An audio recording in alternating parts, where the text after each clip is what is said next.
ఇళ్లలో ఆకర్షణీయమైన పెంపుడు పక్షులు ఉండాలనే అభిలాష కారణంగా ఆఫ్రికన్ గ్రే చిలుకలు అంతరించే దశకు చేరుకున్నాయి. ఆ జాతికి చెందిన వేలాది పక్షులు వేటగాళ్ల బారిన పడి అక్రమ సరఫరాకు గురవుతున్నాయి. ఒకవైపు వేటగాళ్లు, మరోవైపు అడవుల విస్తీర్ణం తగ్గిపోవడం వంటి సమస్యలు గ్రే ప్యారెట్స్ మనుగడకు ముప్పుగా మారాయి. పెంపుడు పక్షులకు పెరుగుతున్న డిమాండ్ కారణంగా ఆఫ్రికన్ గ్రే ప్యారెట్స్ అవసాన దశకు చేరుకున్నాయి. మాటలను అనుకరించే సామర్థ్యం, అందమైన ప్రకృతి ఉండే ఈ చిలుకల కోసం పెంపుడు జంతువుల మార్కెట్లో మంచి డిమాండ్ ఉంది. ఇంటికి అందాన్ని తెచ్చే గ్రే ప్యారెట్స్ ను తమ ఇళ్లల్లో పెంచుకునేందుకు ప్రజలు పోటీ పడతారు. ఈ నేపథ్యంలో వేటగాళ్లు ఆ చిలుకలను భారీ సంఖ్యలో పట్టుకుని అక్రమ మార్గంలో అమ్మి సొమ్ము చేసుకుంటున్నారు.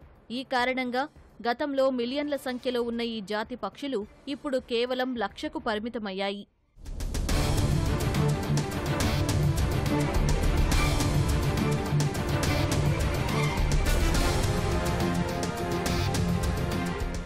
గ్రే ప్యారెట్లను పట్టుకోవడానికి వేటగాళ్లు క్రూరమైన పద్ధతులను అనుసరిస్తున్నారు. ఆ జాతి పక్షులు తిరుగుతున్న అడవుల్లో చెట్ల కొమ్మలపై ప్రత్యేకంగా తయారు చేసిన జిగురును వేటగాళ్లు పూస్తారు. ఆ కొమ్మలపై కూర్చున్న గ్రే ప్యారెట్స్ మళ్లీ ఎగరలేవు. జిగురు కారణంగా ఆ కొమ్మకే అతుక్కుంటాయి. అది గమనించిన వేటగాడు వెంటనే వచ్చి ఆ పక్షి రెక్కలను విరిచి తనతో తీసుకువెళతాడు. ఈ క్రమంలో గాయాలైన చిలుకలు మార్గమధ్యలోనే మరణిస్తాయి. వేటగాడు తన గమ్యస్థానం చేరేలోపు తాను పట్టుకున్న వాటిలో 60% చిలుకలు చనిపోతాయని గణాంకాలు వెల్లడిస్తున్నాయి. వరల్డ్ ప్యారెట్ ట్రస్ట్ ప్రకారం గ్రే ప్యారెట్స్ ఎక్కువగా భూమధ్య రేఖ ప్రాంత అడవుల్లో నివసిస్తాయి. ఈ ఆఫ్రికన్ గ్రే జాతి చిలుకలు అధికంగా కెన్యా, ఉగాండా, టాంజానియా, పశ్చిమ, తూర్పు ఆఫ్రికాలో కనిపిస్తాయి.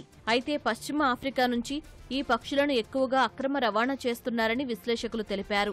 ఆఫ్రికా ప్రజలు వంట చెరకు కోసం అధికంగా అడవులపై ఆధారపడతారు. ఫలితంగా వృక్షాల సంఖ్య తగ్గిపోవడంతో గ్రే ప్యారెట్స్ ఆవాసాలు దెబ్బతినడం కూడా అవి అంతరించిపోవడానికి ఒక కారణంగా కనిపిస్తోంది.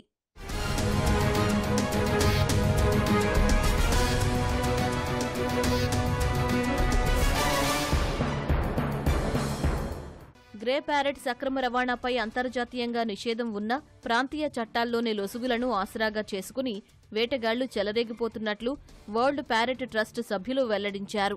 వినోదం కోసం గ్రే ప్యారెట్స్ ను పెంచుకోవడం వల్ల వాటి జాతి సమూలంగా నశించిపోయే దశకు చేరుకున్నట్లు తెలిపారు.